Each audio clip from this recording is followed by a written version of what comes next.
اعوذ باللہ من الشیطان الرجیم بسم اللہ الرحمن الرحیم.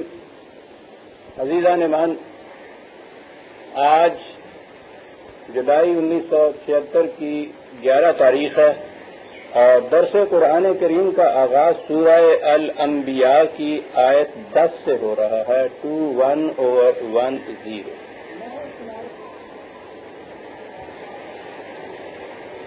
درس کا تسلسل تو اسی آیت سے قائم ہوگا، لیکن سابقہ درس میں غلطی سے میں کچھ شاعروں کی بات چھیڑ بیٹھا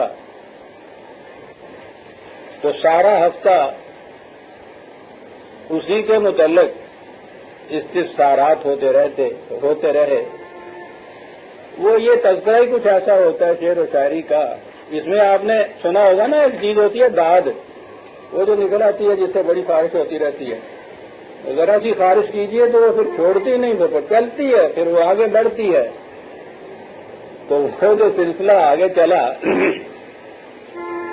مجھے محسوس ہوا کہ وہ آیات سورہ الشعراء کی ہیں، انہی میں وہ تفصیل سے دیا ہوا ہے. تو ان کا اصلی مقام تو وہی تھا، لیکن چونکہ بات چھڑ گئی اس لیے اب وہ پھر ناتمام نہیں چھوڑی جا سکتی. تو میں نے چاہا ہے کہ اس کی ذرا سی وضاحت کر دوں کہ یہ شاعری کیا ہے جس کے متعلق کہا ہے کہ ایک آسمانی انقلاب کے دائی کے یہ شایان شان ہی نہیں ہے، بلکہ آگے چل کے ہم دیکھیں گے کہ وہ کہا جائے گا کہ نہیں، یہ تو ایمان سے متضاد ایک نظریہ ہے. تو یہ تو بڑی اہم بات ہو گئی. تو شاعری کا مفہوم اگر ہم نے یہی لیا کہ جو بات موزون یعنی وزن کے ساتھ بیان کی جائے وہ تو کفر ہو گئی. نہ رسول کے شایان شان، نہ مومنین کو وہ زیبہ دینے والی بات.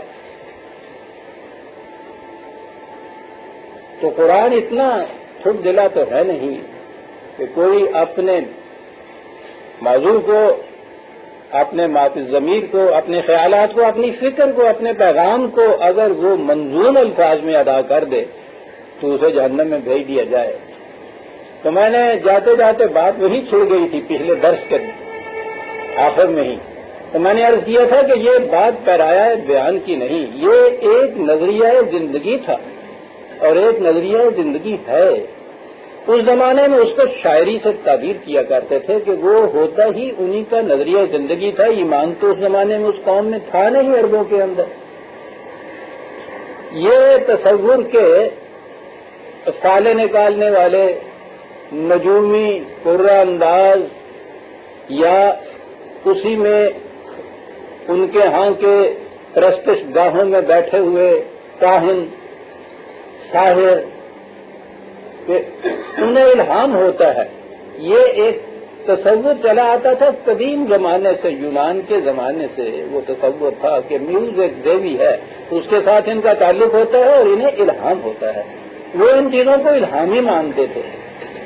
اسی زمرے میں ان کے ہاں شاعر بھی آتے تھے، انہیں بھی وہ یہ کہتے تھے کہ انہیں الہام ہوتا ہے.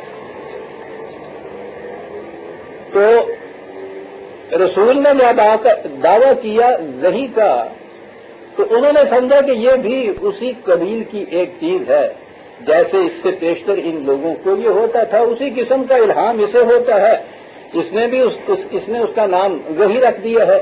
وہ کبھی اس کو وجدان کہا کرتے تھے، کبھی الہام کہا کرتے تھے. تو انہوں نے کہا کہ یہ اسی زمرے کی ایک بات ہے، انہی میں سے یہ بھی ایک ہے.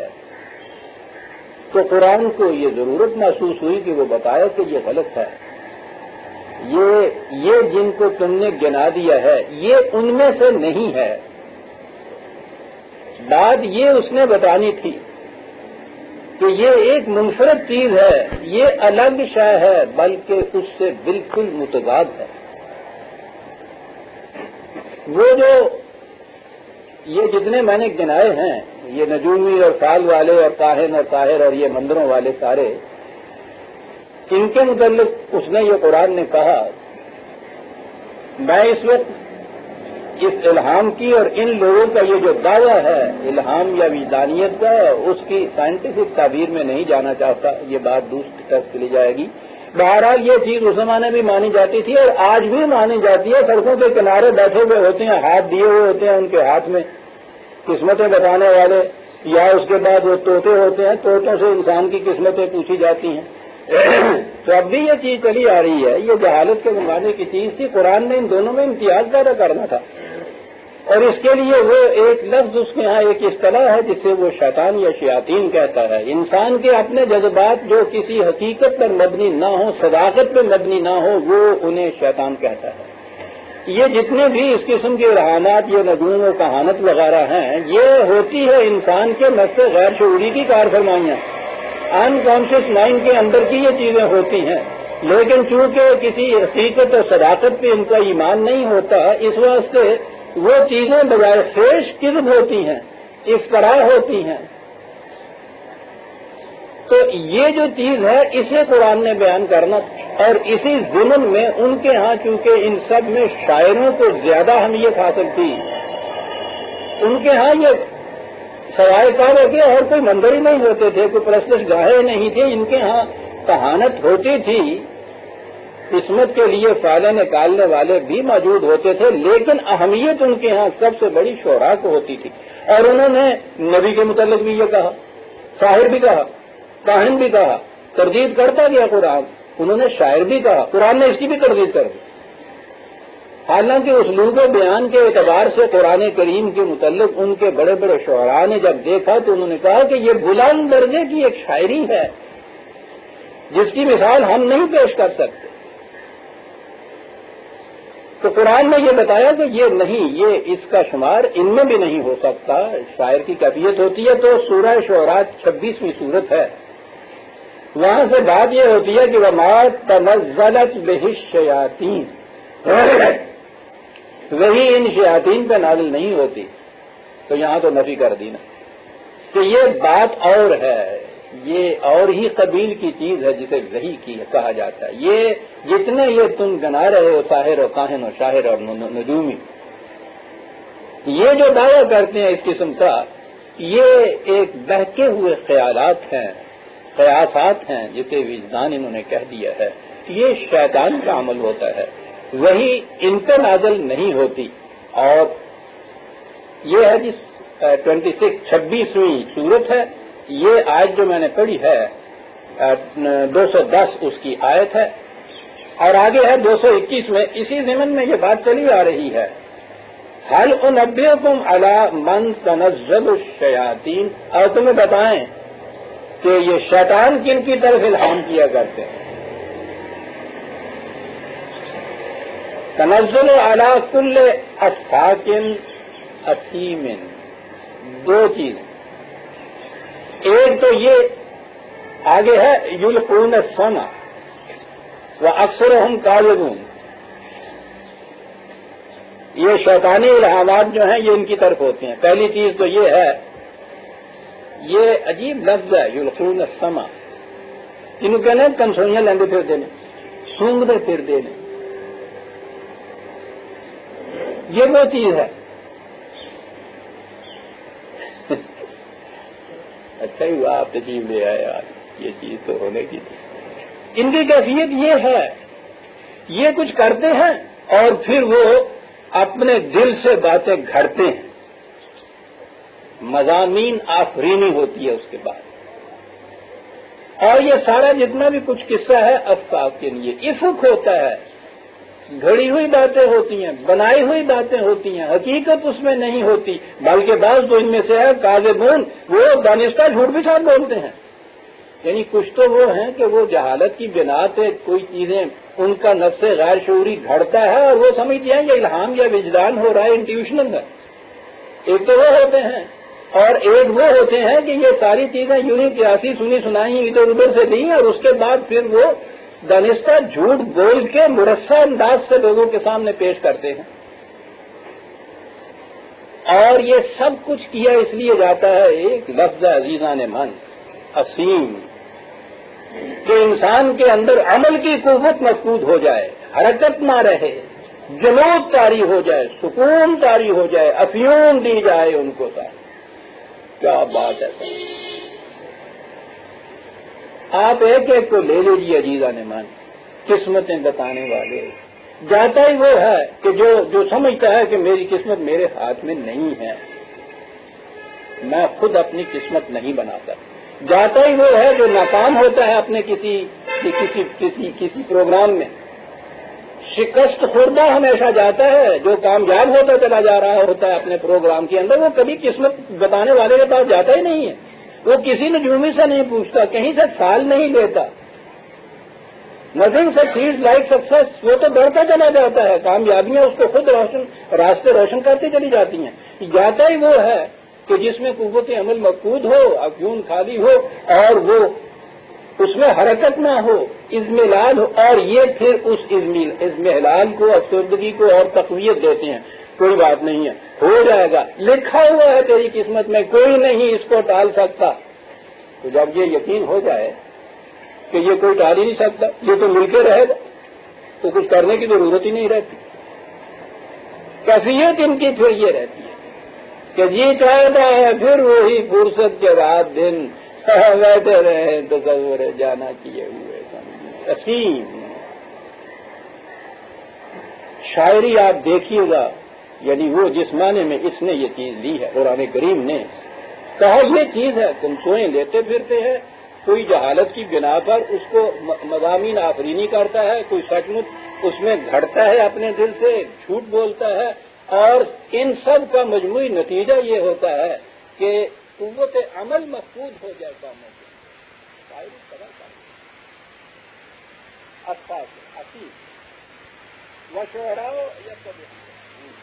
اور جو پھر تباہ کرتے، یہ تو لوگوں کو تباہ کرنے کے لیے تھے، اور یہ سارے اس کے پیچھے جو ان کو داد دینے والے ہیں وہ ان کو بہکاتے تھے.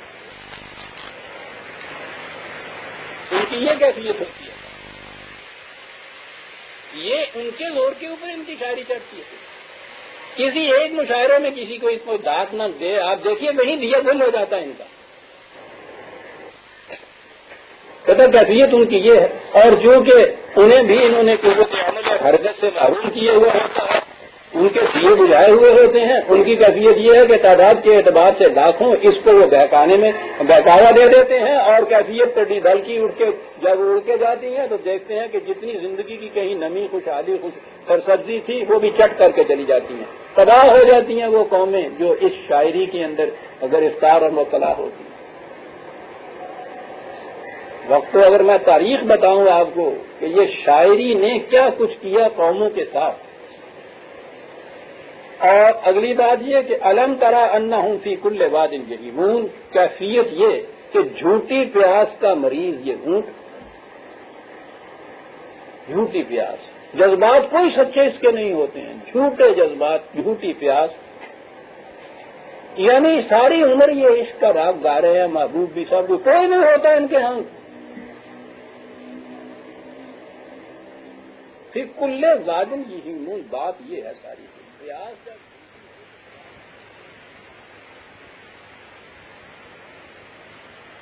وہ تو جھوٹی پیاس ہے، وہ ہر وادی میں پھرتا ہے. وہ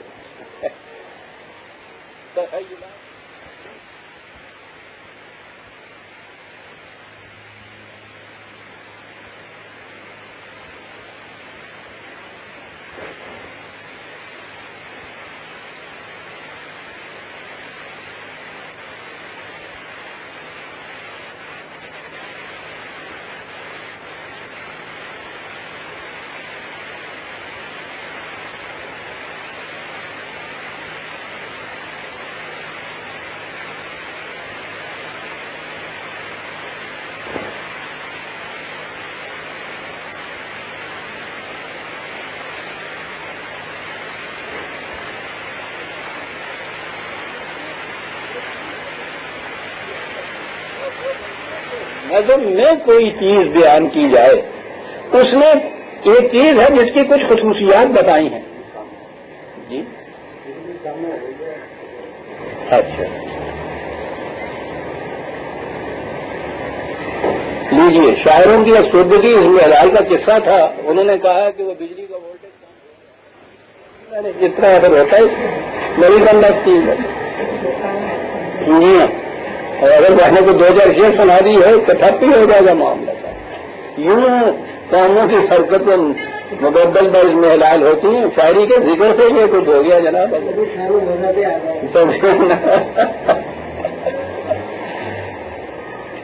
اگلی چیز یہ بتائی. اب سن لیجئے کہ اس نے کس چیز کو شاعری سے تعبیر کیا ہے. ایک تو یہ کہ کنسرن لے کر دیتا ہے, سن کر دیتا ہے. پھر مضامین آفرینی گھڑتا ہے دانستہ یا نادانستہ. دانستہ کرتا ہے تو جھوٹ ہے, نادانستہ کرتا ہے تو جہالت ہے.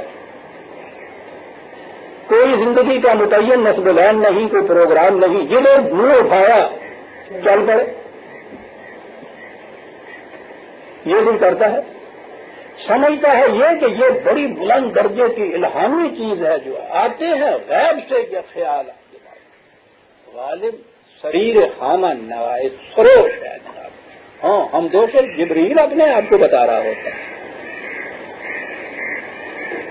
خود اس علم میں مبتلا ہوتا ہے. مست ہے اس کے اندر, چلا جا رہا ہے ساری عمر, کہتا چلا جا رہا ہے, کبھی کر کے وہ نہیں دکھاتا. کوئی شاعر ایسا نہیں نظر آئے گا کہے اور اس کے بعد وہ کرے گی. ساری قوم کو میدان جہاد میں جانے کے لیے کہتا رہے گا, آپ پیچھے بیٹھے ہوئے ہیں. پوچھا ان کو کہ آپ کیوں نہیں جاتے, کہنے لگے کہ جی ریکروٹنگ افسر آ گئے. مولانا ظفر علی نے کہا, یہ میں نے نہیں کہا, اس بات بڑے شاعر نے کہا تھا. بہت بڑے ٹھیک ہے. یقیناً نالا یا فالون کہا. یہ ایک یاد رکھیے اسلوب بیان نہیں یہ ہو رہا, یہ ایک زندگی کا نظریہ بیان کیا جا رہا ہے, ایک نہج حیات بیان کیا جا رہا ہے, ایک پروگرام, ایک طرز, ایک فکر بیان کی جا رہی ہے کہ یہ اس فکر کے لوگ ہوتے ہیں. اس زمانے میں اس قسم کے لوگوں کو وہ شاعر کہتے تھے. قرآن نے انہی کو سامنے رکھ کے کہا کہ ان کی یہ کیفیت ہوتی ہے. پہلے تو یہ کہا کہ یہ جو دعویٰ کرتے ہیں کہ یہ الہامی چیز ہے, یہ الہام نہیں ہے, یہ شیطانی چیز ہے. اس کو پیغمبر کی وحی جو ہے کہیں اس کے ساتھ اس دونوں چیزوں کو نفی نہ کر دینا, تم نے اسے اس کے ساتھ منسلک نہ کر دینا. بالکل متعین چیز ہوتی ہے وہ.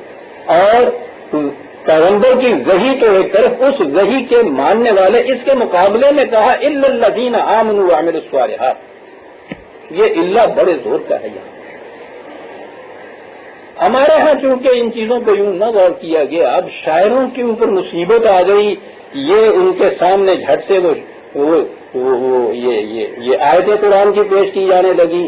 پھر رسول کے متعلق کہا ہے یہ علمنا الشعر وما ينبغي له, ہم نے اس کو شاعری نہیں سکھائی. شاعری پیغمبر کے شایان شانی نہیں ہوتی. شاعروں کے متعلق قرآن یہ کہتا. اب لوگوں یہ جھینکنے تو انہوں نے بھی کہا کوئی بات نہیں ہے, ہمیں بھی قرآن آتا ہے. الا الذین آمنوا وعملوا الصالحات کہا کہ اس میں تو جو غیر مسلم ہے شاعر ان کی بات یہ ہو رہی ہے, مسلمانوں کی تو بات ہی ہو نہیں رہی. لو یعنی شرابی کی بات ہو تو وہ کہیں گے کہ نہیں صاحب اس میں فرق کیا گیا ہے, ہندو شرابی اور ہوتا ہے, مسلمان شرابی اور ہوتا ہے. تو ہمارے یہاں یہ ایکسپلینیشن ہوتا تھا کہ یہ مسلمان شاعروں کے متعلق نہیں کہا گیا, یہ ہری چند اختر کے متعلق کہا گیا, عبدالرشید تبسم کے متعلق نہیں کہا گیا. یہ قرآن تو اس قسم کی بات نہیں کہتا, یہ تو شاعری ہے. اس نے دو متعین نظریات حیات بیان کیے.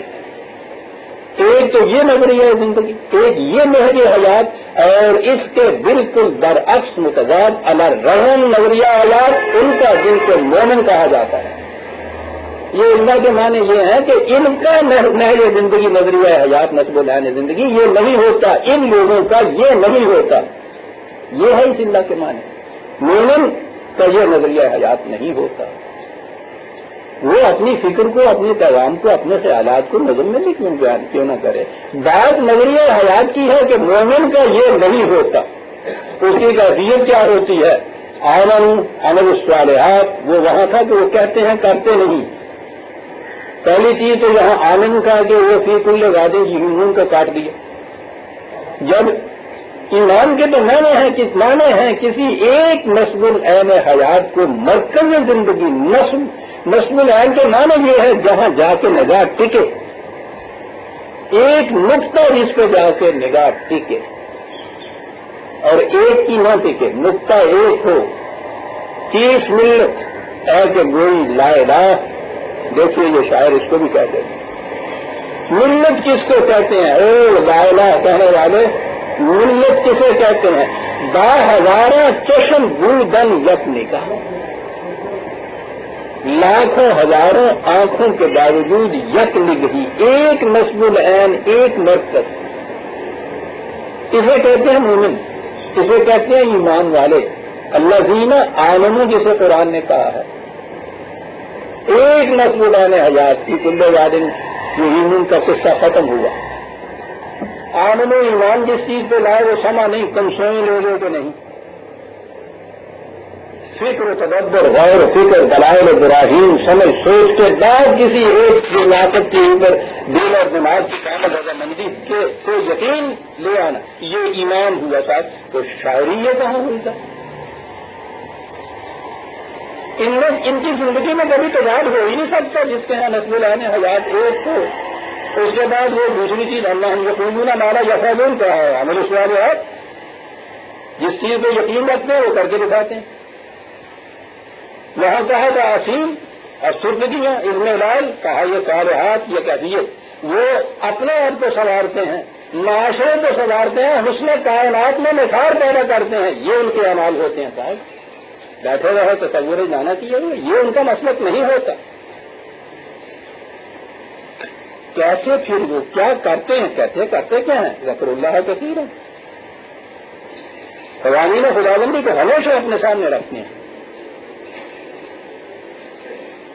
کوئی معاملہ زندگی کا سامنے آئے تو آساد کی روح سے اس کا حل نہیں دریافت کرتے، کثیر ہر مقام پہ یہ دیکھتے ہیں کہ خدا کا قانون کیا کہتا ہے۔ آپ دیکھتے ہیں کہ دوسری اس کے خلاف ایک ذہنیت طرز زندگی نہج حیات بیان ہو رہا ہے۔ قرآن نے یہ نہیں کہا کہ وہ شاعر ہوتے ہیں، اور آگے کہنا یہ چاہیے تھا کہ آؤ تمہیں بتائیں نثر میں دار کیا ہوتا ہے، تو یہ نہیں اس نے کہا۔ اگر شاعری سے مقصود منظوم کلام ہوتا تو اللہ کے بعد ہوتا نثر نگار کون سا ہوتا ہے؟ یہاں تو بات ہی مشاور کی جا رہی ہے۔ اس کے خلاف نظریہ زندگی جس کا ہوگا، خواہ وہ نثر میں کچھ لکھے خواہ وہ نظر میں کچھ لکھے، اس کے خلاف نظریہ زندگی۔ ذکر اللہ کثیر، وہاں کہا تھا کہ عصیم بیٹھے ہوئے ہیں سر، اٹھتے ہی نہیں، دو اور مار جا بھائی، کوئی بات نہیں، اللہ تیرا بھلا کرے گا۔ وَانْتَشَرُوا مِنْ بَعْدِ مَا ظَلَمُوا، اگر کوئی ذرا زیادتی ان کے اوپر کرتا تو تماچا مار کے جلڑا پھینک دیتے ہیں۔ کہا تھا کوئی ظلم کا مقابلہ، شاعر یہ کرتا ہے کبھی آج تک دیکھا ہے اس میں؟ شاعر ویڈیو لکھ دے گا، زیادہ سے زیادہ جو کچھ کرے گا، بخوش ہو جائے گا اپنے یہاں بیٹھ۔ ہم نے بھی وہ شعر لکھ دیا، کالے کے چپک کے رہ گیا، قیامت تک دھوتے رہیں گے، اس کے آنے والی آل اولاد بھی تو وہ نہیں بھول سکے گا۔ ایک شعر کہا ہے اس کے خلاف ہم نے، قرآن کہتا ہے کہ ظلم کرنے والے جو ہے ان سے اٹھ کے ان کی کلائی مروڑ دیتا ہے، اور آگے ہے کیا بات ہے صاحب، وَسَيَعْلَمُ الَّذِينَ ظَلَمُوا أَيَّ مُنقَلِبٍ يَنقَلِبُونَ، اور ظلم کرنے والوں کو معلوم ہو جاتا ہے، وہ جان لیتے ہیں کہ ہمیں یہ کس کھوٹے میں باندھ دے گا،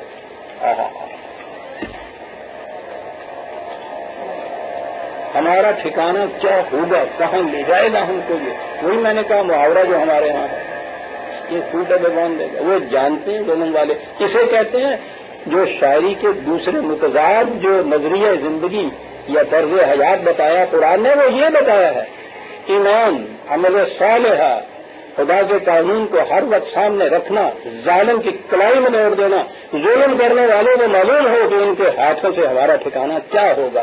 منقلب یہ کہا ہے، یہ انقلاب وہ لاتے ہیں، یہ آپ نے دیکھا کہ ان کے الر رضم ایک نظریہ حیات ہے جس کے متعلق قرآن بیان کر رہا ہے۔ یہ نثر اور نظم کا آپس کا تضاد یا تقابل نہیں ہے کہ نظم کے اندر جو کہنے والا ہے وہ تو وہ سارا اوپر جو بیان کیا ہے، اور نثر میں کہنے والا جو ہے وہ تو پوچھو نہیں سیدھا جنت میں جانے والا، یہ اس کا یہ بات نہیں ہے۔ شاعری کا اینٹی تھیسس ایک لفظ ہے انگریزی زبان کا، میں بھی عرض کرتا ہوں، ایک شخص نے یہ بات کہی ہے، بڑی عمدہ بات کہی ہے، یہ ہے جو قرآن نے شاعر کا اینٹی تھیسس بتایا ہے نا، اس کے متضاد جو بتایا ہے وہ ایمان کو بتایا ہے، نثر کی بات نہیں ہے۔ یہ وہ چیز ہے، سوچنے والوں میں اس سے پہلے بھی اسکالرج انگریزی زبان کا شاعر بھی، اور میں سمجھتا ہوں غالباً کالریج بھی ہے، اور بہت بڑا نقاد بھی ہے، بڑی ٹکانے کی بات اس نے کی۔ اس نے کہا the antithesis of poetry is not prose but science. Poetry کا متضاد سامنے جو ہے پروز نہیں، نثر نہیں ہے، اس کا تضاد سائنس، سائنس اور شاعری متضاد ہیں، نثر اور شعر متضاد نہیں ہے۔ خالی فکر سے بھی یہ لوگ کہاں پہنچ جاتے ہیں صاحب۔ سائنس کیا ہے؟ 2 اور 2 4، ہر کاز کا ایک ایفیکٹ، اگر یہ ہوگا تو یہ ہوگا، بڑی چیز ہے۔ شاعری میں یہ سوال ہی نہیں پیدا ہوتا، اس میں کوئی چیز قانون آتا ہی نہیں ہے شاعری کے اندر، وہ تو ہر قانون شکنی ہوتی ہے وہاں پہ۔ تو یہ جو چیز ہے اس نے کہا تھا کہ یہ پوئٹری کی اینٹیتھیسس پروز نہیں ہے، سائنس ہے، اس نے یہی کہا، اور یہی چیز ہے جو قرآن نے کہا کہ پوئٹری کی اینٹیتھیسس نثر نہیں ہے، ایمان ہے۔ بڑی عظیم چیز ہے جو قرآن کہتا ہے، اور یہی وجہ ہے کہ جنہیں یہ معلوم تھا کہ شاعری سے ذہن ہمارا کدھر جاتا ہے، شاعر کس کو کہتے ہیں، وہ ساری عمر پھر وہ چلاتا رہا۔ یہ ہفتہ بھر جو سوالات مجھ سے ہوئے وہ خاص طور پہ علامہ اقبال کے متعلق ہوئے، تو میں 6 لیکچر ان کے لے دے کے سارا متاع حیات، اور ساری عمر جسے ہم کہتے ہیں شاعری کرتے رہا، شعر میں سارا کچھ کہتا رہا، کیا کچھ نہ کہہ دیا شعر کے اندر بھی۔ انہوں نے کہا کہ تم بھی بہرحال جہاں کوئی چیز کلائمیکس کی آتی ہے اقبال کا ایک شعر لاتے، یہ ٹھیک ہے۔ کیا کہا اس نے؟ قرآن کے حقائق انہیں اپنی بصیرت کے مطابق سمجھا، فطرت میں ایک نہایت حسین انداز بیان عطا کیا ہوا تھا، اور وہ بڑا مؤثر انداز تھا، بڑا بلیغ انداز تھا۔ وہ اس میں انداز جو تھا اس اپنی بات سے پہنچانے کا، اس نے وہ اختیار کیا، اور اس نے واقعی بہت اپنا اثر۔ اسی لیے وہ جانتا تھا کہ لوگوں کے ذہن کے اندر شاعر سے یہ مراد ہوتا ہے، شاعری کو وہ یہ کہتے، وہ ساری عمر یہ کہتا رہا، منا شاہ امن داد اس کو خواہم مرا 11 غزل خانے سے مردن۔ رسول اللہ صلی اللہ علیہ وسلم سے فریاد کر رہا ہے کہ حضور میری فریاد کو پہنچیے، تو یہ لوگ مجھے شاعر کہتے ہیں۔ نہ عائد خیر زاں مرد فرو دست، یعنی یہاں تک یہ کہ یہ ایک گالی تک دے دیا وہ، نہ عائد خیر زاں مرد فرو دست کہ بار میں تہمت شعر و سخن بس، تہمت شعر و سخن، ساری عمر شاعری کرتا چلا گیا، شعر و سخن میں گزر گئی، اور وہ یہ کہتا ہے کہ اس قسم کے کمینہ دست آدمی سے کبھی کوئی خیر کی بات نہیں ہوگی جو مجھ پہ شاعر ہونے کی تہمت باندھ رہا ہے۔ یہاں اس شعر و سخن سے مراد یہ تھا جو قرآن جس کو کنڈم کر رہا ہے۔ اقبال کے سامنے تو قرآن کا دیا ہوا ایک متعین نصب العین ہے، ساری عمر آپ دیکھیے پہلے دور کی تھوڑے سی دور کی وہ شاعری چھوڑ کر، جبکہ ہندوستان کی نیشنلزم کا اثر ابھی ہنوز تھا، جب وہ یورپ میں گئے اور واپس آئے ہیں، پہلی چیز اس نے یہ چیز کہی کہ میں نے قرآن سے اب یہ سب کچھ سیکھ لیا ہے۔ پہلی کتاب جو انہوں نے اپنی اسرار و رموز ہے اس کے آخر میں جو دعا ہے اس میں یہ چیز کہ اگر میں نے قرآن کے خلاف ایک لفظ بھی کہیں کہا ہو دانش کا، تو اس کے بعد جو بد دعائیں انہوں نے مانگی ہے نا کہ میری شاعری تباہ ہو جائے، میری عمر ختم ہو جائے، اور آخر میں جو انتہا ہو سکتی ہے کسی کی بد دعا کی اپنے متعلق، بے نصیب اور بوسائے پاکن مرا، میں نے اگر قرآن کے خلاف کچھ کہا ہو تو یا رسول اللہ اپنے پاؤں کے بوسہ دینے سے مجھے محروم کر دے۔ میں کہتا ہوں اس سے زیادہ شدید قسم کی بات اپنے خلاف کچھ نہیں کہا جائے، اس بات جیسا شخص میں کیا یہ رہا تھا کہ جسے ہم یہ کہتے ہیں کہ ساری عمر شاعری کرتا رہا اور شاعروں کے متعلق تو قرآن یہ کہتا ہے پیش کیا جاتا ہے ان لوگوں کی طرف سے کہ جن کو یہ ملکہ نصیب نہیں ہوتا، خود معروم ہوتے ہیں اعزاز زمین سے، اور جنہیں عطا ہوتا ہے ان کے پیچھے پھر لکھ لے کے پھرتے ہیں. ان کی تو کیفیت یہ ہوتی ہے تحسین حسن کا ایک عظیم ملکہ لطیف ہوتا ہے جسے اللہ تعالیٰ دے. جو لوگ عوام کی سطح پہ زندگی بسر کرتے ہیں وہ اس سے معروم ہوتے ہیں، لیکن اس معرومی کو تو پھر خاص طور پہ یہ جو ملا بنتا ہے نا وہ وہی ہوتے ہیں جو معروم ہوتے ہیں، جنہیں یہ ملکہ ہوتا ہے وہ ملا بن ہی نہیں سکتا، اور وہ پھر لکھ لیے پھرتے ہیں فتوے. اقبال کی شاعری کے خلاف قرآن کی آیتیں چل بھائی ختم کیا گیا. میں کہہ یہ رہا تھا کہ یہ جو چیز میں نے کہی تھی اور قرآن کریم میں یہ چیز جو آئی ہے یہ اسلوب بیان کا تعلق نہیں ہے اس سے، یہ نصب العین حیات ہے، ایک طرز زندگی ہے، ایک نظریہ زندگی ہے، ایک منہاج زندگی ہے جو بالکل ایمان اور عمل صالحہ کے متضاد ہے. وہ شخص ساری عمر کچھ بھی نہ کہے تو بھی اس میں شامل ہو جائے گا، شاعری نثر میں کہے گا تو بھی اسی میں شامل ہو جائے گا. انداز بیان کون سا ہے وہ تو سوال نہیں ہے، کہتا کیا ہے، بات یہ ہے جو اس میں کہی گئی ہے. تو یہ میں نے ضروری سمجھا کہ پچھلی دفعہ جو بات چھوڑ گئی تھی تو میں نے کہا کہ اس کو پھر وضاحت کاری دوں، ورنہ اس سے خلش رہتی ہے، ذہن میں کھٹک رہتی ہے. اور سورہ شعراء تو ابھی بہت بعد میں جا کے آئے گی. ممکن ہے کام جیتا ہے تیری زلف کے سارے ہونے تک، تو بات آ گئی تھی تو بات صاف ہو جائے تو اچھا چاہیے، ٹھیک ہے نا جی. سورہ الانبیاء کی آیت 10 پیچھے سے بات چلی یہ آ رہی تھی کہ پوچھو ان لوگوں سے جن کی نگاہیں تاریخ کے اوپر ہیں کہ جن اقوام نے ان قوانین کی خلاف ورزی کی ان کا انجام کیا ہوا. اہلکنا المسرفین، کہا ان لوگوں کو دیکھو. بڑی عجیب چیز ہے، بڑی عظیم آیت ہے. کہا تمہیں پتہ کس چیز کی مخالفت کر رہے ہیں؟ بڑے غور سے سننے کے بعد مخالفت کس بات کی کر رہے ہیں؟ قرآن کی مخالفت کر رہے تھے. نہیں، حضور کی وحی کی پیغام کی مخالفت کر رہے تھے. لقد انزلنا الیکم کتابا فیہ ذکرکم افلا تعقلون. کہا یہ جو کچھ وحی کے ذریعے تمہیں دیا جاتا ہے، تمہاری طرف نازل کیا جاتا ہے، کمبختو اس میں تو تمہارے ہی شرف اور عظمت اور رفعت کا بیان ہے، اس میں تو راز ہے تمہاری شرف اور عظمت کا، اور تمہاری کیفیت یہ ہے کہ اپنے ہی شرف اور عظمت کی مخالفت کیے چلے جا رہے ہیں. غلط آ کے لوگ بڑے جاہل واقع ہوئے ہیں. تو یہ جو ہم کچھ بیان کر رہے ہیں اس میں تو راز تمہاری سرفرازیوں کا ہے، تمہاری عظمتوں کا ہے، تمہاری رفتوں کا ہے. یہ پروگرام یہ ہے کہ دنیا میں تم جہاں جا پہنچو کہ مومن بالائے ہر والا کرے. مومن ہر بلند سے بلند تر ہوتا ہے. غیر تو ڈرنا تعبد ہم سرے، کوئی آگے بڑھ جائے یہ تو سوال ہی پیدا نہیں ہوتا. مومن تو اسے بھی برداشت نہیں کر سکتا کہ کوئی اس کے دوست میں تو اس زندگی کے اندر چلے جائے.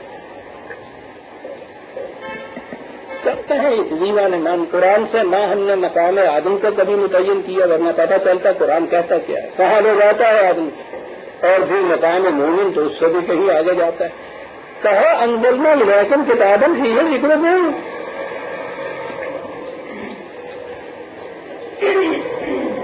دو ایک اور آیتوں میں اس میں کہا ہے، یہ سورہ المومن کی آیت 23 اور 71.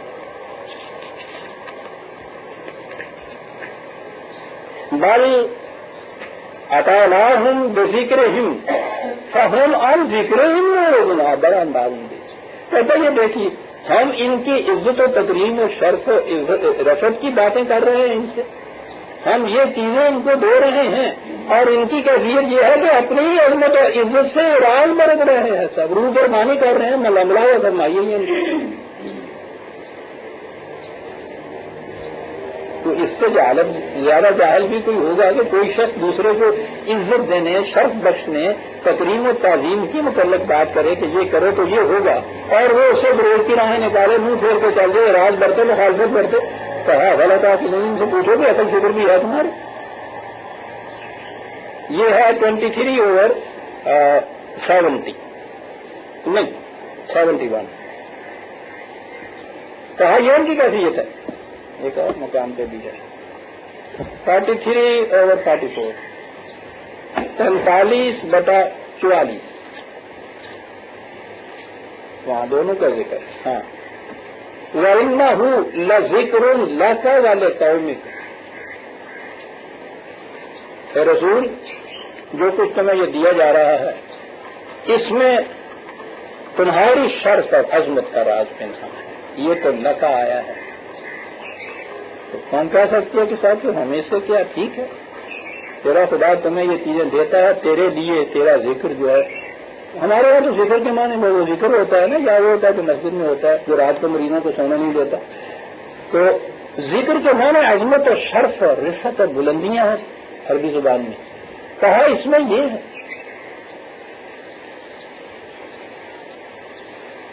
یعنی ورفعنا لک ذکرک جسے ہم کہتے ہیں تیرے ذکر کو ہم نے بلندی دی ہے. ذکر کے معنی ہے شرف تمہارا جو ہے اس کو رفتیں بخشی ہیں ہم. کہا تمہارے لیے اس میں ذکر انہ لذکر لک ولقومک. اور یہ جو مخاطب تمہارے کتنی مخالفت کر رہے ہیں اس میں تو ان کی سرفرازیوں کا راز پوشیدہ ہے.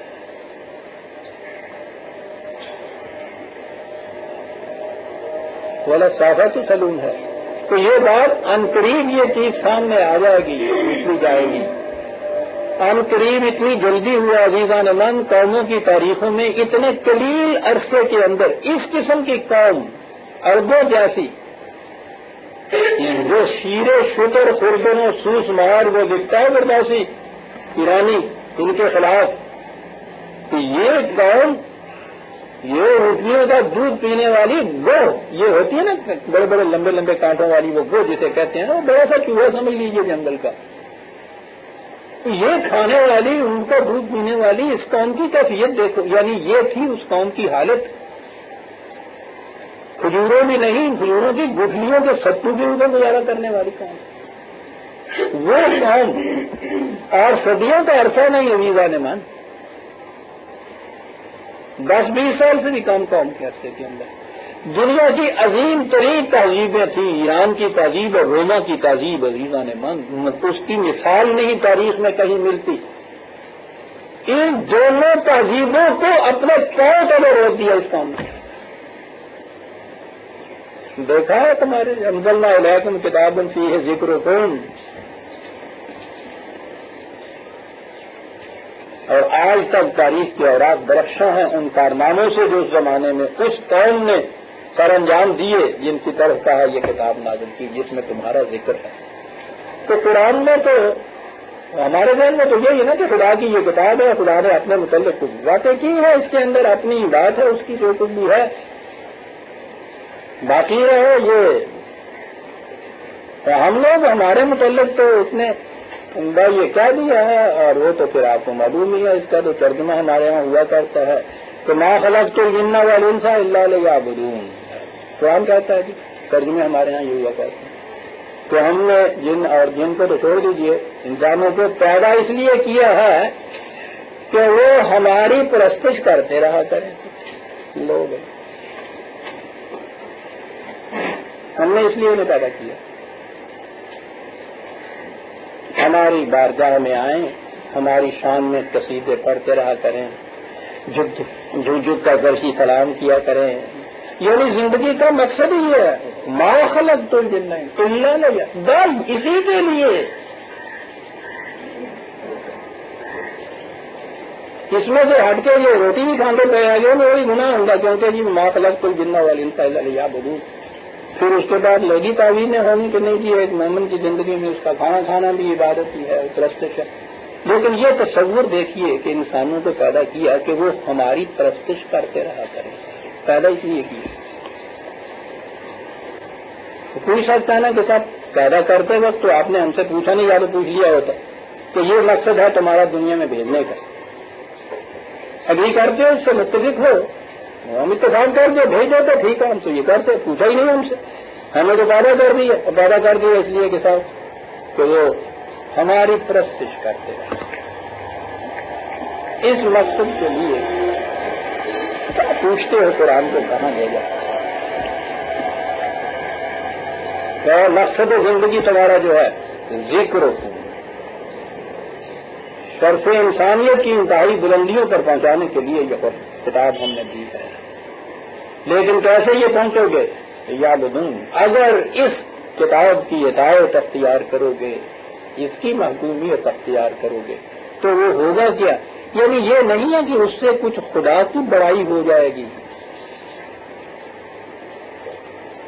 خدا کو کسی کی بڑائی کی احتیاج کیا ہے؟ وہ تو جس دن یہ کائنات نہیں تھی انسان تو ایک طرف رہا، جو رفعت اور عظمت اور بلندی اس کی اس دن تھی، وہی کائنات کی تخلیق کے بعد، وہی انسانوں کی تخلیق کے بعد ایک انسان بھی اگر اس کو سجدہ نہ کرے تو اس کی عظمت میں کوئی فرق نہیں آ جاتا ہے. ساری دنیا اس کو سجدے کرنے لگ جائے تو اس کی کوئی تو پوڑی ادا نہیں کر سکتا ہو. وہ تو اپنی ذات کے اندر یہ سب کچھ لیے ہوئے ہے،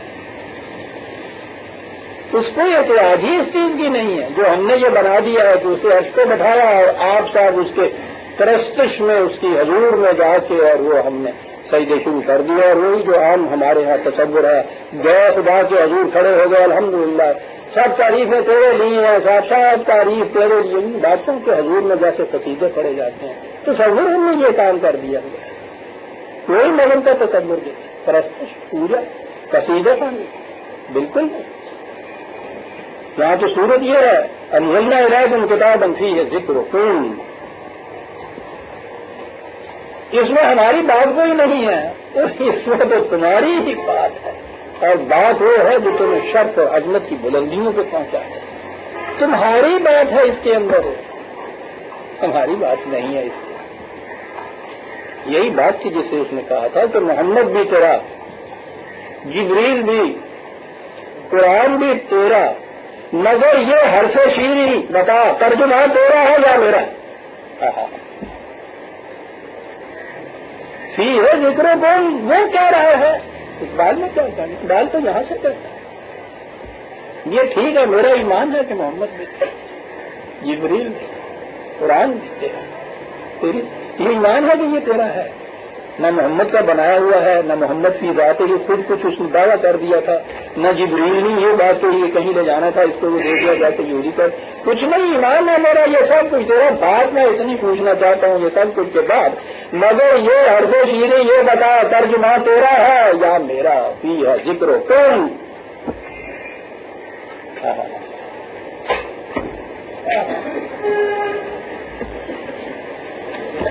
رب بننا سجدہ یہ نہیں ہے. اس کی کیفیت یہ ہو کہ یہ کتاب جو میری کتاب ہے اس میں میرا نہیں کچھ، وہ تمہارا ہی سب کچھ میں نے بیان کیا. تمہارا ہی شرف، تمہاری عظمتیں، تمہاری رفعتیں. اور ہونا تاکہ جو لوگ تم وقت ذرا سوچتے تو کام ہو کہ تمہارا سب کچھ ہو، تم میرے لوگ تو اس سے ہی راز برتتے ہوتے، خود ذلتوں کی زندگی بسر کرنا چاہتے. ہم تو تمہیں آسمان کی بلندیوں کو اٹھانا چاہتے تھے. ٹھیک رو تم کہا ٹھیک ہے پھر اگر یہ بات نہیں ہے، وہ جسے ہم نے کہا ہے ابدیت ہماری اختیار نہیں کرتے ہو، اس کی ہدایت نہیں کرتے، ان قوانین کے مطابق زندگی بسر نہیں کرتے، تو پھر اس کے بعد پھر ہم سے نہ پوچھو. جاؤ جا کے ان اجڑی ہوئی بستیوں کے کھنڈرات کی ٹھیکریوں سے پوچھو، پھر ان سے پوچھو کیا ہوا کرتا ہے. وَكَمْ قَسَمْنَا مِنْ قَرْيَةٍ كَانَتْ ظَالِمَةً. قسمنا سخت چٹان جو ہو اس کو اگر ریزہ ریزہ کر کے ریت بنا دی جائے اس کے لیے یہ بات چٹان کی طرح موکن قومیں ریت بنا کے ذروں کی طرح بسیر کے رکھ دی ہم. اور اس کے بعد وہ کہا کہ اللہ حدیث، پھر ان کی صرف داستانیں باقی رہ گئی ہے، کہانیاں ان کی باقی رہ گئی. وَأَنشَأْنَا بَعْدَهَا قَوْمًا آخَرِينَ، ان کی جگہ کچھ دوسری قوم نے لے لی. قوم کے متعلق قرآن نے دوسری جگہ کہا کہ وہ پھر قوم تمہارے جیسی چرل نہیں ہوئے گی، حقیقت میں لگے گی. اس سے بہتر لفظ اور نہیں مجھے مل سکتا تو آڈر ورگی پھر چرل نہیں ہوگی تو گھر ٹھیک ہے. تو یہ چرل میں تھا چرل نہیں آنا ہے تو پھر خام والے پہلے میں یہ سارا قصہ وہ نہیں رہ دیا تم ملازمین ہم سالوں تو تمہارے جیسی نہیں ہوگی. یہ ہے وہ ان کا تبدل جس تبدل کامن غیرت تو ملازمین ہم سالوں راج برتوں کے ان قوانین سے تمہاری جگہ دوسری کام لے دے اور وہ پھر تمہارے جیسی نہیں ہوگی.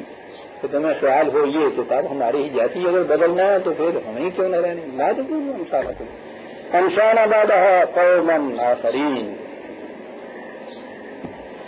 اب دیکھیے جی وہ پروسیس جو ہے جس سے آتا ہے عذاب قوموں کے اوپر عظیم.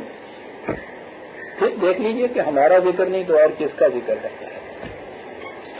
کہا فلما احسوا باسنا.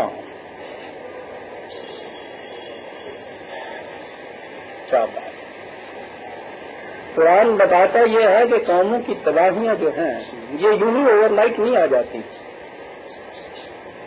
یوں ہی فوراً پلٹا لے کے نہیں آ جاتی. تباہی کے اسباب بہت پہلے سے جمع ہونے شروع ہو گئے ہوتے ہیں. غیر محسوس طور پر وہ حکیمی لیٹ ہونا شروع ہو جاتی ہے.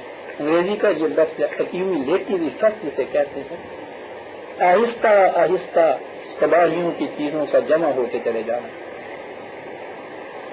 ڈاکٹر صاحب کے پاس جائیے, اسے کہیے کہ ڈاکٹر صاحب اچھا بولا رات کو سویا تھا, صبح آپ دیکھیے ایسا بخار ہے, ہڈیاں ٹوٹ رہی ہیں, سب کچھ ہے. تو دیکھنے کے بعد یا خون کی ایگزامن کرنے کے بعد وہ کہتا ہے صاحب یہ نہیں کہ رات آپ اچھے بھلے سوئے تھے, حال تو 10-2 برس سے اس کے اندر مبتلا چلے آتے ہیں, یہ تو کینسر ہے. ایک رات میں کینسر تو غلط نہیں ہوتا.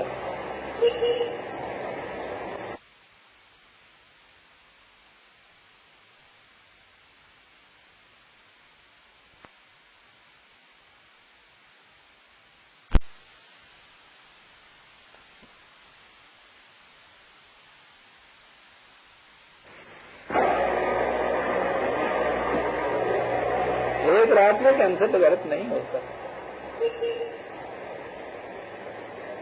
مدتیں ہو جاتی, عرصہ لگتا ہے اس کے اندر.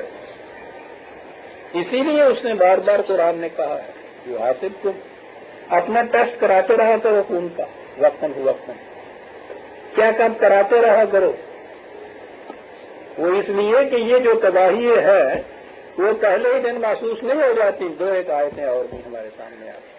آیتیں تو اس موضوع پر بہت ہیں. قرآن کریم یہ پروسیس اس کا یہ ہے, طریقہ کار یہ ہے. اور یہ آپ کی سائنس کی دنیا میں آپ دیکھیں گے, آپ فزیکل ورلڈ کے اندر تباہی ایک دن نہیں آتی. گھن کھاتا ہے لکڑی کو تو وہ یہ نہیں ہوتا کل بڑی اچھی تھی اور آج شتیر نیچے گر گیا ہے, پتہ نہیں کب تک گھن لگا ہوا ہوتا ہے.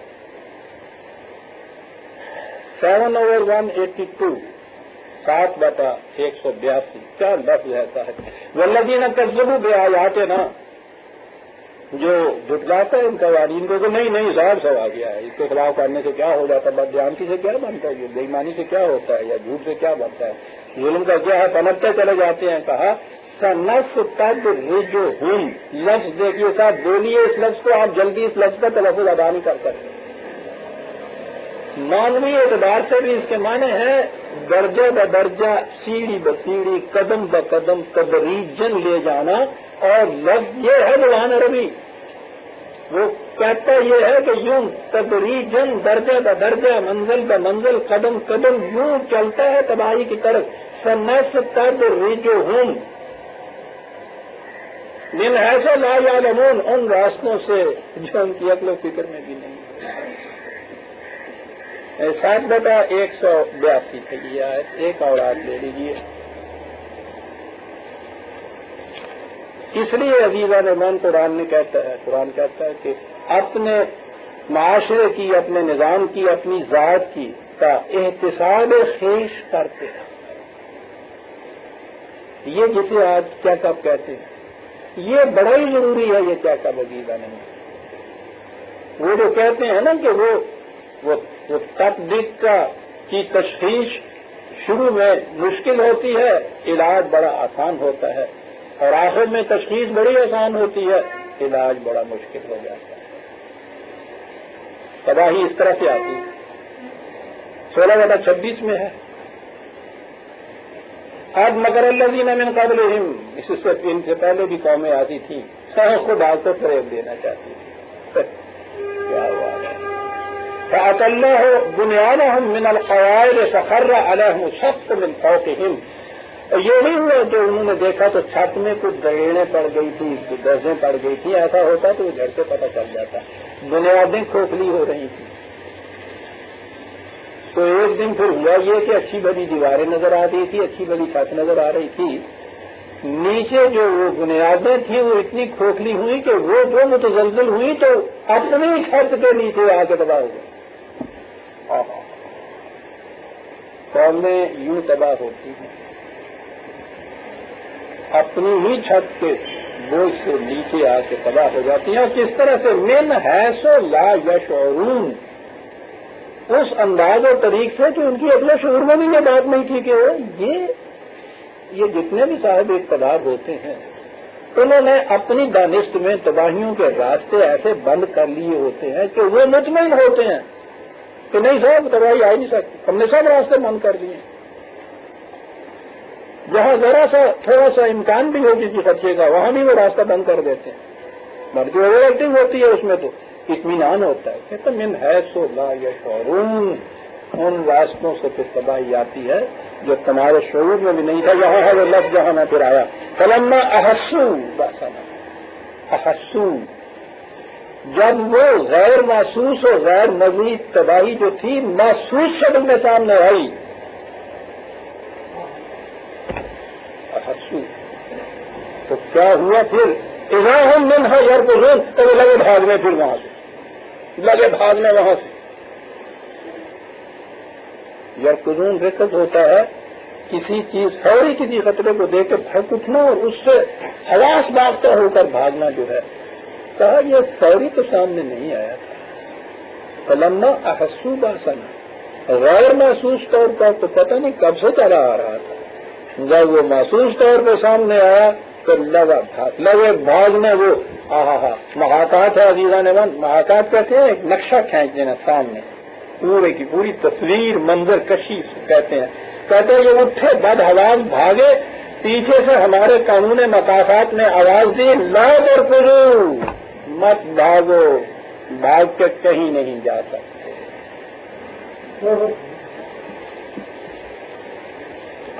نہیں، کہیں نہیں جا سکتے. کیا کہا کہ کھڑے ہو جاؤ؟ نہیں، وہیں کھڑے نہیں کرتے.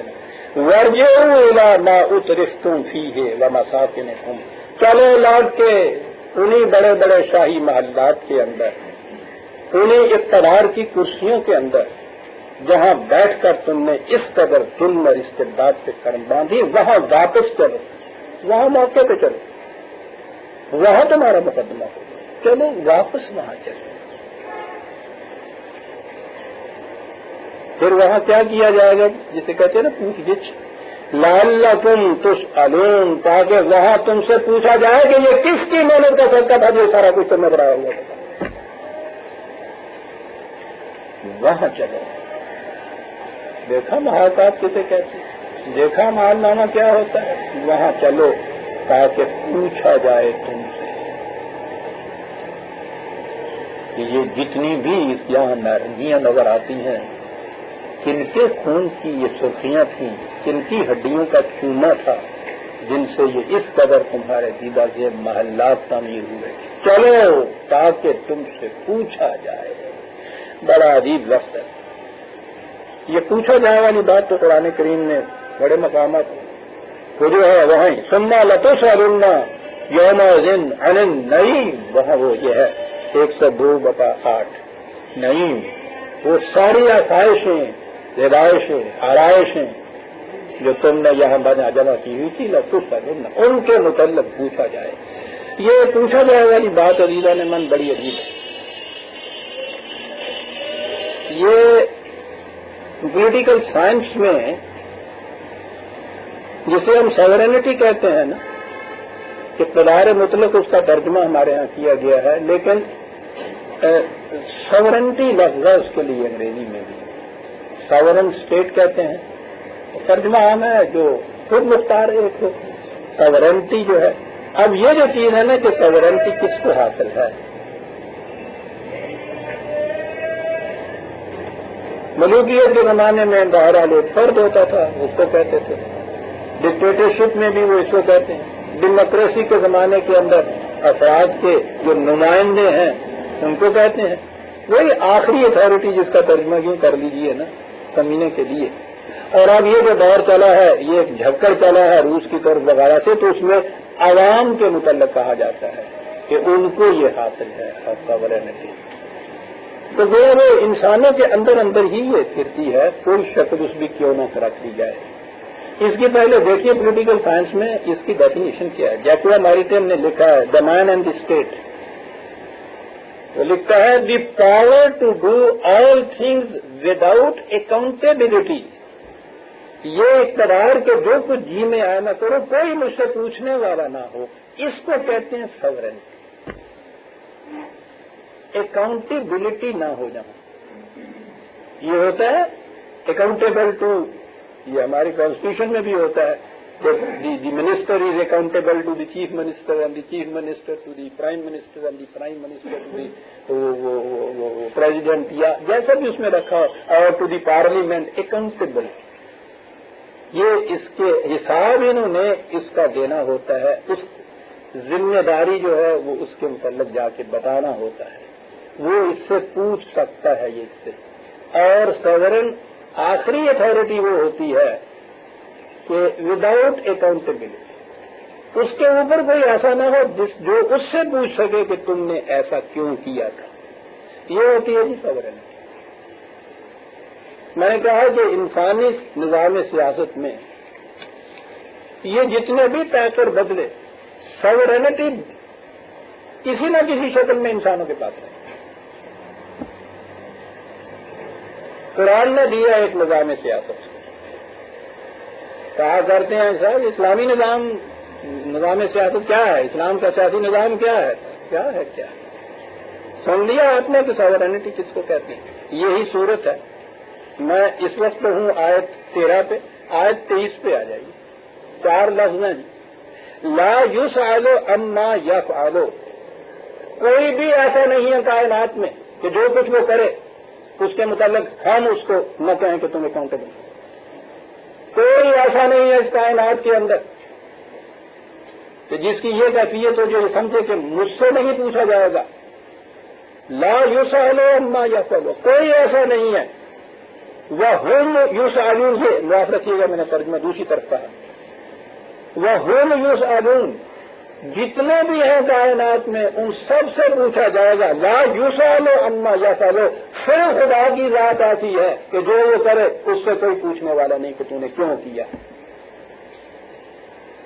لا یسأل عما یفعل، خدا کی ایک ذات ایسی ہے کہ اس سے نہیں پوچھا جا سکتا، پوچھنے والا تو اس سے اوپر کی اتھارٹی ہونی چاہیے نا، اس کے اوپر اتھارٹی نہیں ہے، اس سے نہیں پوچھا جا سکتا۔ یا فلما یرید،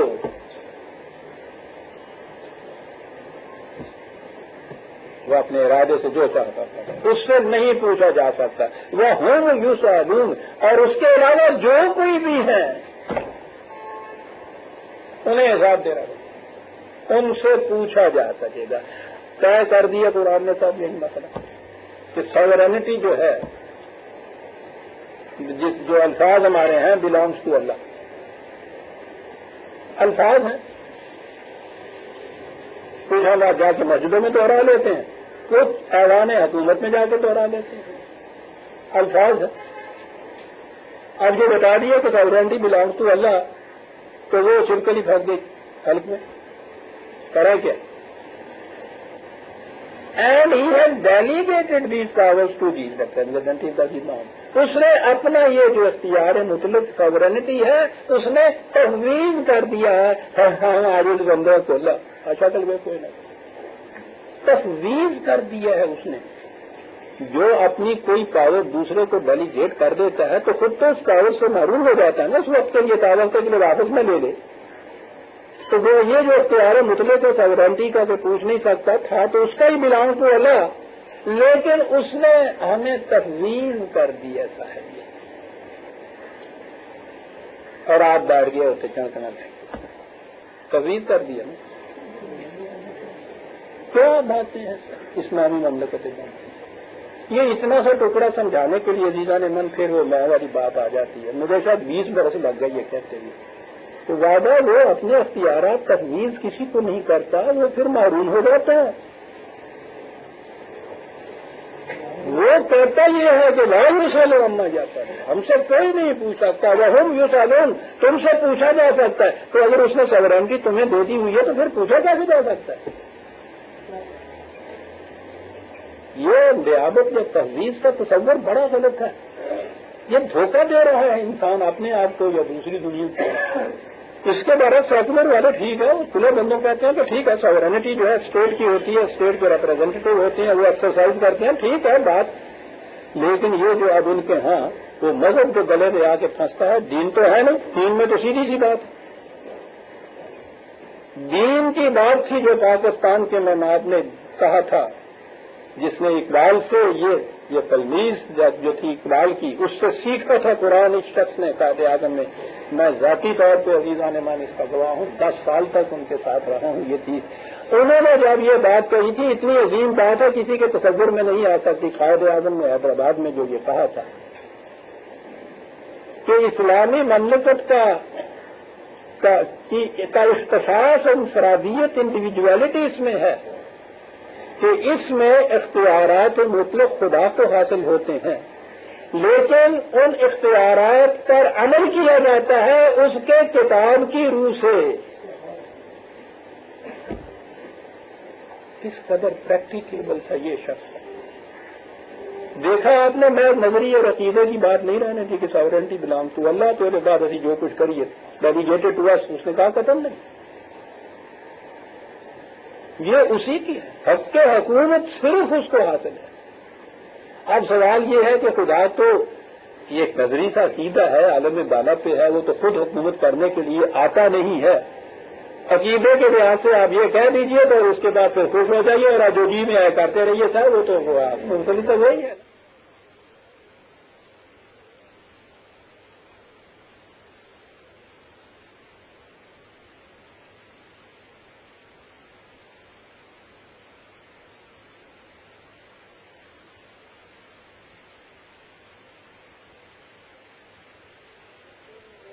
کرتے کتے میں وراثت سے دے دے ٹھا دے دے کچھ کرے سارا کچھ یہ کرے. مالک تو وہی ہے گا جنہیں کبھی آگے قدم ہی نہیں رکھے. تو لا مکان انہوں کہہ دیتا کہ جائے گا تو لا مکان ہے، تیرا مکان کس طرح ہو سکتا. عزیز عالمان مذہب میں مذاق ہوتا ہے دین کے ساتھ. فریب یخادعون اللہ والذین آمنوا وما یخدعون الا انفسهم. خدا کو فریب دیتے ہو، مومنوں کو فریب دیتے ہو، اپنے آپ کو فریب دیتے ہو.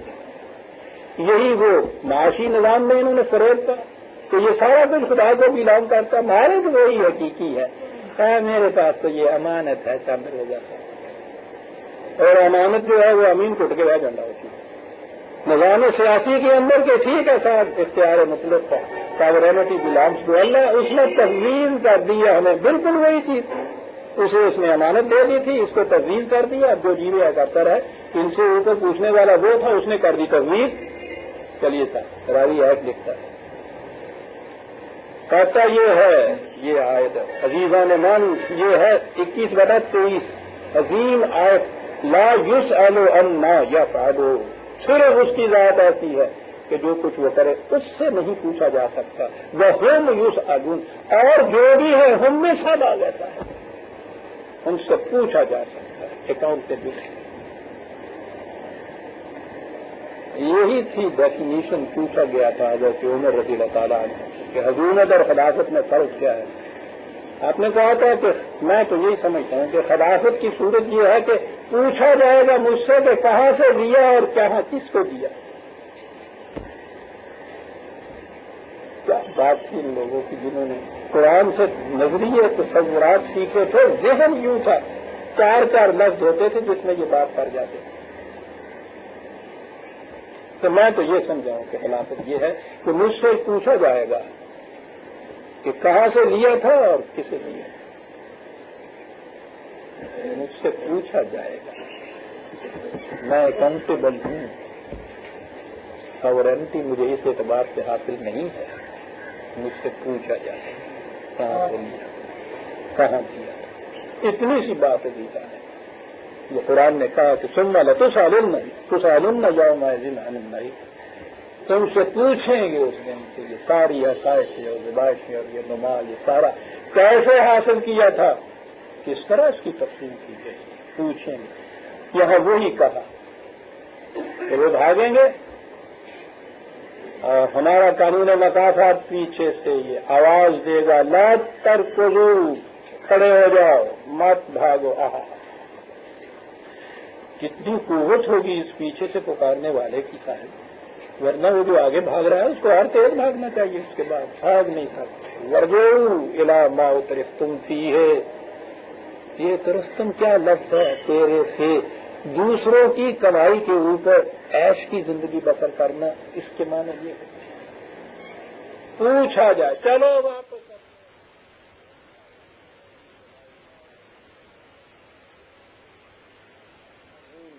کہ تم سے پوچھا جائے، لوٹ آئے، پکڑے باندھے گئے، کھڑا کر دیا، تفتیش ہوئی، قالوا یا ویلنا انا کنا ظالمین، ہم نے ظلم کیا۔ ایک لفظ میں سوال ہے، ایک لفظ میں جواب ہے، یہ سب کچھ ہم نے ظلم سے حاصل کیا، فوراً اعتراف کریں۔ اس اعتراف کے لیے ان کو ضرورت ہی نہیں کہ پولیس جیسا ٹارچر کیا جائے، سوال ہی نہیں ہے یہ کرنے کا۔ یہ سارا کچھ جو کچھ تم کر رہے ہو آج لکھتا ہوا ہے، اس عدالت میں کھڑے ہو کہ اس کو ہم نے کھول دینا ہے، تم سے کہنا ہے اقرا کتاب آپ ہی پڑھ لے۔ آج تیرا احساس لینے کے لیے تو خود اپنے لیے کافی ہے، اسی لیے قالوا یا ویلنا انا کنا ظالمین، کوئی معذرت نہیں، کوئی جھوٹ بولے سوال ہی نہیں ہے۔ انہوں نے اعتراض کر لیں گے کہ ہاں یہ سب ظلم و استبداد اور استفال و سلب اللہ اور اسٹیشن سے ہم نے یہ حاصل کیا تھا۔ فما زالت تلک دعواہم، وہ یہ کہتے چلے گئے، تو کیا اس وقت یہ کہہ دینا کہ ہم نے سب ظلم سے لیا تھا، تو ہم یہ کہیں گے کہ ایسا ہے 4 جتیاں ہمارے سوری ہم چھوڑ دو جاؤ، پھر وہ ظلم کر دے رہا تھا، کہتے چلے جائیں گے۔ عزیزان ایمان، میں نے کہا ہے کے لیے پتہ نہیں یہ آخری میری دعوتیں ہیں، اتنی سی عربی عزیزان ایمان ضرور سیکھ لیجیے، بڑا آسان ہے کام ہے، لیکن اس کی لذت تو اس کے الفاظ میں ہے۔ کہتے چلے جائیں گے حتی جعلناہم حصیدا خامدین، 2 لفظ وہ کہتے چلے جائیں گے تاکہ ان کی کیفیت یہ ہوگی جیسے کٹا ہوا کھیت، جیسے بجھا ہوا شعلہ۔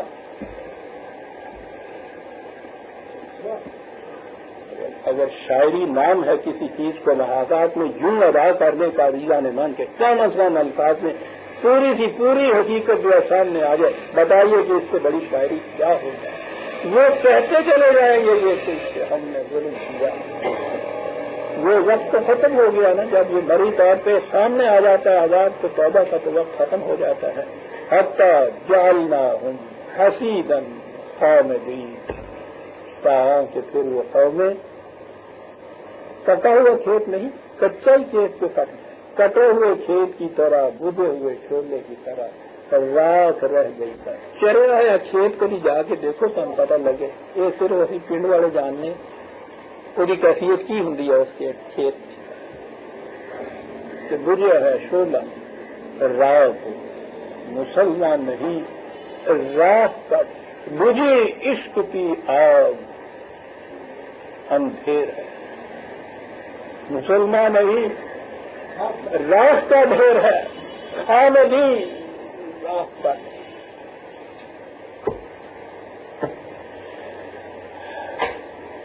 شیخ صاحب وقت کے متعلق کیا ارشاد ہے؟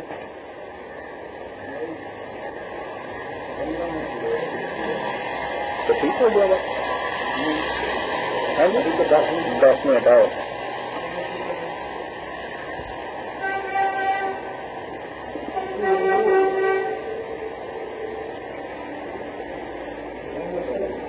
کہا یہ بات کہی گئی تھی، وہ ٹھیک ہے جی، آج وہ وقت ہمارے الٹ گئے تھے، جی ہاں، تو ہم نے دیر میں شروع کیا تھا، اس لیے وہ وقت ہم سے یہ مانگ رہے ہیں. یہ شیخ تو حساب کے بڑے پکے ہیں اور ہم خوش ہیں کہ یہی حساب لے لیتے ہیں. وہ جا گیا جی میرا 15 منٹ آئے. تو کہا کہ یہ چیز جو سمجھ میں نہیں ان کی آئے گی. وہ کہا تھا نا کہ انہوں نے تو سارے رسنے بند کر لیے تھے تباہیوں کے، یہاں سے بھی نہ آئے، وہاں سے بھی نہ آئے، وہاں سے بھی نہ آئے. یہ پھر کیسے ہو گیا، کیا ہو گیا؟ قرآن نے مختلف مقامات پہ عزیزان مان اس حقیقت کو کہا ہے. بڑی عظیم ہے. کہتا ہے ان کا خیال جو ہے یہ آمنے سامنے جو کچھ لوگ، وہ قوم، وہ یہ دشمن، وہ سازش والے، وہ کچھ پلاٹ کرنے والے، اس پہ ہے وَمَا خَلَقْنَا السَّمَاءَ وَالْأَرْضَ وَمَا بَيْنَهُمَا لَاعِبِينَ. انہیں پتہ نہیں ہے کہ ہم نے یہ سلسلہ کائنات یوں ہی کھیل کود کے بنا پر نہیں بنایا ہوا، کھیل کو کود سے نہیں بنایا ہوا، مذاق نہیں ہے، یہ کھیل نہیں رہے. کائنات کا دوسری جگہ بھی میں لاتا ہوں آئے. کائنات کا یہ سلسلہ اس لیے قائم کیا گیا ہے کہ ہر فرد کو اس کے عمل کا بدلہ مل جائے. ہم پتہ نہیں ہوتا ہے، ابھی تک ہماری سائنس وہاں نہیں پہنچی جو یہ معلوم ہو سکے ہمیں کہ یہ کائنات کا سلسلہ جو ہے یہ انسان کے اعمال کے نتائج مرتب کرنے میں کیا پارٹ ادا کر رہا ہے، کیا رول ادا کر رہا ہے. کہا ان کی نظر ان چیزوں کے اوپر سامنے پڑتی ہے. یہ دشمن، یہ قوم، یہ فرد، یہ پلاٹ، یہ سازش، انہیں پتہ نہیں ہے. یہی کچھ ہو تو پھر تو یہ قانون مقاصد کا شکست دے لیں، یہاں کے انتظامات یہ اتنے کر لیں، لیکن یہ چیز ان کے پاس کی کہاں ہے کہ ہم نے تو یہ نظام کائنات اسی میں کہا. یہ بات جو تھی میں سمجھنا کچھ ان کی سمجھ میں آئی تھی جنہوں نے یہ کہا تھا نو آسماں بگردش و با درمیانہ ایم. اگر تو وہ بات اور ہے، ان شاعروں کے نزدیک ہمارے ہاں فلک کی گردش جو تھی اس کی وجہ سے یہ سارا کچھ نیچے ہوتا تھا. اس اعتبار سے تو غلط ہے جیسے وہ کہا کرتے بھلا گردش فلک کی چاند دیتی ہے کسی انشاء. گردش فلک نو آسماں بگردش و ما درمیانہ ایم. غالب دیگر نہ پوچھ کے برماد کیوں نہیں لگاتے کہ یہ آسمان و زمین گردش میں ہے. اس اعتبار سے تو گردش کی بات نہیں، وہ تو پھر اور بات چلی جائے گی. وہ تو مجوسیوں کا ایک تصور تھا کہ انسان اپنے مقدرات کا آپ مالک نہیں ہے، اس کی قسمت جو ہے وہ متعین ہوتی ہے آسمان اور اجرام فلکی کی روح سے. وہ ستاروں کی اور نجومی جسے کہتے ہیں ستاروں کی گردش، یہ آپ کے ہاں اب بھی وہ جفر اور رمل اور یہ سارے قصے جو ہیں ستارے، ہندوؤں کے ہاں کا یہ سارا جتنا وہ چکر ہے ان کے ہاں کا ستاروں کے اوپر وہ کرتا ہے. وہ دیکھتے ہیں آپ کے ہاں کا یہ تو یہ برج حمل میں ہے اور اکبر میں چلا گیا اور تمہارا ستارہ آج یہ کہہ رہا ہے پر یہ ان کا تصور تھا. ایران کا تصور ہے نا تخلیق کا جو ہے کہ انسان مجبور ہے، ان کے ہاں یہ تھا. لیکن میں نے کہا یہ ہے کہ وہ یہ چیز کہتے، بات یہ نہیں. قرآن کریم نے یہ چیز کہی ہے کہ اگر یہ صرف انسانوں کے ہاتھوں سے یہ کچھ ہوتا تو اس کا انتظام آپ تو کر لیتے. جابر اور ظالم تو ایسا انتظام کر لیتے ہیں کہ کوئی ان کے خلاف آواز تک بلند نہ کرے، کوئی اٹھے تک نہیں.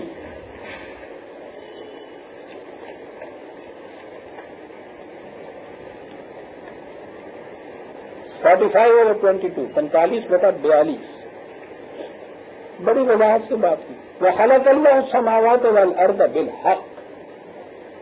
ہم نے سلسلہ کائنات کو بالحق پیدا کیا ہے. یہ بات بھی اور ہے، کبھی عرض کروں گا. بالحق پیدا کیا، حقیقت پر مبنی ہے. یہ کاہے کے لیے پیدا کیا ہے؟ لِتُجْزَىٰ كُلُّ نَفْسٍ بِمَا كَسَبَتْ وَهُمْ لَا يُظْلَمُونَ. تاکہ ہر فرد کو اس کے عمل کا صحیح بدلہ ملے اور کسی کو کچھ زیادتی نہ ہو. تو یہ انسانوں کے اوپر ہی نہیں چھوڑا اس نے کہ یہ جس قسم کا انتظام کریں اس کے مطابق ان کے اعمال کے نتائج برآمد ہو جایا کریں. یہ کہتا ہے کہ سلسلہ کائنات ہم نے اس لیے یہ وجود میں ہم لائے ہیں تاکہ ہر فرد کو اس کے اعمال کا نتیجہ مل جائے اور کسی پہ کوئی زیادتی نہ ہو. اسی لیے اس نے کہا کہ ہم نے اس کو لائبین پیدا نہیں کیا، کھیل کود کے طریقے. انہوں لائبین کے معنی ہوتے ہیں مشغلے کے طور پر بیٹھے بیٹھے یہ کچھ کر لینا. جیسے بچے وہ صبح کو اٹھ کے وہ مٹی کا گھرانڈا بنایا کرتے ہیں سارا وقت اس کو بنانے میں صرف ہو جاتا ہے، وہ کام بیچ میں دے دعا کے بن جاتا ہے، اس کے بعد پیچھے سے آواز ہوتی ہے جی ننی ڈبا وقت ہو گیا تو پیر مار کے تر جاتی ہے۔ شاعروں نے تو ہمارے یہاں یہ کچھ کیا ہوا، خود کوزا کرو، خود گلے کوزا، خود رندو سبو کش، خود برسر یا کوزا خریدار برآمد بے شکست و رواں شو۔ سارا یہ نظام کائنات، پہلی چیز تو یہ کہ کوئی اور ہے ہی نہیں ہے، آپ ہی وہ باتیں تھے آپ تو بولے کیا جڑا کچھ کہنا ہے آؤں آپ تو نہ رکھتا آپ ہی یہ پوجا، آپ ہی یہ مٹی، آپ ہی یہ کمہار، آپ ہی یہ چاک، آپ ہی وہ برتن جو بنایا، پیالہ بنایا، اور خود ہی پینے والا ہوا، خود ہی اس کا بنانے والا شراب کا، خود ہی خریدار، اور آخر میں بے شکست و رواں سے پیر مار کے توڑ کے چلتا بنیا ہے۔ اللہ میاں کم کر پھر بھائی کیا بات ہے ہماری شاعری کی، اسے شاعری کہتے ہیں، لائبین نہیں پیدا کیا۔ اور اتنی سی بات جو ہے لائبین کی عزیزہ نے مان، یہ یوں ہی لفظ نہیں ہے، ہندوؤں کے ہاں یہ فلسفہ ہے۔ خدا کی جو صفات ہے، صفات ہی نہیں بلکہ خدا کے جو نام ہے اس میں اس کا ایک نام نٹ راجن ہے، نٹوں کا راجا، چیف ایکٹر۔ تو یہ سارا کچھ جو ہے ایشور کی لیلا ہے۔ آپ لوگوں نے تو اب یہ لفظ بھی نہیں سنے ہوں گے، ہم تو شروع میں رہے ہوئے ہیں نا، رام لیلا لفظ تو سنے ہونا، وہ لیلا ہوتا ہے ڈرامہ، کسی سے ایکٹنگ کیتا ہے وہ چیز کا ایک پوتڑا نہ واقف بیٹھا ہے دیکھی ہوئی جی رام لیلا اور وہ رام لیلا تو تھی نا، وہ صرف وہی جو دوپہر کے دنوں میں وہ ڈرامہ کیا کرتے تھے سارا رامائن کا۔ اس کے بعد یہ تھی کہ ساری کائنات ایشور کی لیلا رجائی ہوئی ہے، کھیل ہے جو ہے، اور اس کے اندر سارے ہم آپ سب چھوٹے چھوٹے ایکٹر ہیں، نہ بادشاہ ہے، نہ وزیر ہے، نہ قاتل ہے، نہ مقتول ہے، یہ سارا کچھ ایک ڈرامہ ہے۔ اور اس میں سب چیز ایکٹر نٹ راجن، وہ خود سب سے بڑا نٹ راجن۔ یہ تصور تھا ہندی فلسفے میں، اس میں ان کے ہاں کی فلسفے کی کتابیں ہیں اس چیز کی اوپر۔ آپ ایک لفظ قرآن کا لائبین دیکھیے عزیزہ نے من، لائبین کے لفظ میں سارا فلسفہ ان کا جو ہے اس کی تردید کر کے رکھ دی کہ وہ نٹ راجن نہیں ہے، لیلا نہیں اس نے رجادت کی، بالحق پیدا کیا ہوا ہے۔ کرتے کیا ہیں وَلَوْ أَرَدْنَا أَن نَتَّخِذَ لَهْوًا لَاتَّخَذْنَاهُ مِن لَّدُنَّا إِنَّ كُنَّا فَاعِلِينَ، کھیل لٹانا ہوتا، لیلا کرنی ہوتی تو ہمیں وہ ہم کر سکتے تھے، امکان میں ہمارا یہ تھا، ہم وہ کر دکھا دے، اس قسم کی لیلا نہ پھر ہوتی جیسی تم یہ کہتے ہو۔ بالکل یہ غلط ہے تصور جو تم کہتے ہو لیلا رجا رکھی ہے۔ بَلْ نَخْذِفُ بِالْحَقِّ عَلَى الْبَاطِلِ فَيَدْمُغُهُ فَإِذَا هُوَ زَاهِقٌ۔ یہاں تو کیفیت ہی کچھ اور ہے، یہاں تو حق اور باطل کی ایک کشمکش ہے، ہم باطل کے مغز پہ حق کا توڑا مارتے رہتے ہیں، جب مغو اس کا بھیجا نکال کے رکھ دیتے ہیں، فائزہ ہوا ظاہر وہ میدان چھوڑ کے بھاگ جاتا ہے۔ وَلَكُمُ الْوَيْلُ مِمَّا تَصِفُونَ، جو کچھ تم خدا کو سمجھے بیٹھے ہو تباہی ہے تمہارے لیے، تباہی ہے تمہارے ایسے خدا کے لیے۔ وَلَهُ مَن فِي السَّمَاوَاتِ وَالْأَرْضِ وَمَنْ عِندَهُ لَا يَسْتَكْبِرُونَ عَنْ عِبَادَتِهِ وَلَا يَسْتَكْبِرُونَ۔ ہماری عبادتوں کی پرستشوں کی اسے کیا پرواہ بیٹھی ہوئی ہے؟ کائنات کی بستیوں اور بلندیوں میں جو کچھ ہے اس کے پروگرام کی تکمیل میں سرگرم ہے۔ جو قوتیں ان چیزوں کے اوپر اس نے متعین کی ہیں لا یستکبرون، وہ کبھی بھی سرکشی نہیں برتتی، کبھی ایک سجدے سے بھی گریز نہیں کرتی، وہ سرکشی نہیں برتتی، عن عبادت ہی۔ یہاں دیکھیے بادل طلب وہ اس کے احکام و قوانین کی اطاعت میں کبھی بھی ایسا نہیں ہوتا کہ ذرا سی بھی سرتابی برتتا ہے، سرتابی نہیں برتتے چلو جی سرکشی نہ برتتی صحیح، یہ کچھ تھک بھی تو جاتا ہے آدمی کام کرتے کرتے، ولا یستحسرون، وہ تھکتے بھی نہیں۔ اور یہ وہ ہیں جو تمہارے اعمال کے نتائج مرتب کرنے کے پروگرام کی تکمیل کر رہے ہیں، یوں نتائج مرتب ہوتے بات آگے بھی چلتی ہے۔ ایک صاحب نے 10 منٹ ہم کو دیے تھے، وقت ہو گیا۔ سورہ الانبیاء کی آیت 19 تک ہم آ گئے، 20ویں آیت سے ہم آئندہ لیں گے۔ ربنا تقبل منا انک انت السمیع العلیم۔